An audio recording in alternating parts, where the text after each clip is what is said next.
এই রান্নাটা হয়ে গেলেই সবাইকে ডেকে খেতে বসিয়ে দেবো বৌমা। আচ্ছা মা, ঠিক আছে। মা, ও মা, এই বাঞ্চতটা এখানে কেন এসছে? তুই কার কথা বলছিস? এই যে মাসিমা, আমার কথা বলছি গো। আপনার ছেলেটা না খুব দুষ্টু, একটু ইয়ার কিউ বোঝে না বাবা গো বাবা। হ্যাঁ গো, তুমি আমার ভাইকে গালাগালি দিলে। বাড়াটা গালাগালি দেবো না তো কি দেবো? ও বলছো তার বাল, বাড়া আমাকে ঘরে একা পেয়ে আমার প্যান্টের ভিতরে হাত ঢুকে দিয়েছে। মা গো মা, জামাই বাবু তুমি অত রেগে যাচ্ছ কেন? আমি তো তোমার শুধু একটু সাইজটা দেখছিলাম গো। সাইজ ছিল হোম বলছো তার বাল, বাড়ি গিয়ে বাবার সাইজ দেখবি যা। কি সব উল্টো পাল্টা কথা বলছিস তুই? যা বলেছি ঠিকই বলেছি। লেওরা আজকে প্যান্টের ভিতরে হাত ঢুকে দিচ্ছে, কালকে তো বলবে হালকা করে পুঙাও মেরে দাও। এই কি হয়েছে রে? এত চেঁচামেচি কিসের? দেখুন না মেশামশাই, মা গো মা, আপনার ছেলে একটু ইয়ার কিউ বোঝে না।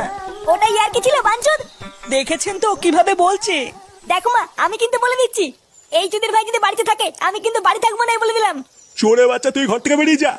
আমরা কোনো কাজকর্মের বেলায় নেই, কোনো রোজগার পাতি নেই, আবার বড় বড় কথা। ও বাড়া, মায়ের থেকে মাসির দরদ বেশি, তাই তো? বাড়া এখন তো দেখছি আমার থেকে এই বাড়িতে হোমোচোদার দাম বেশি।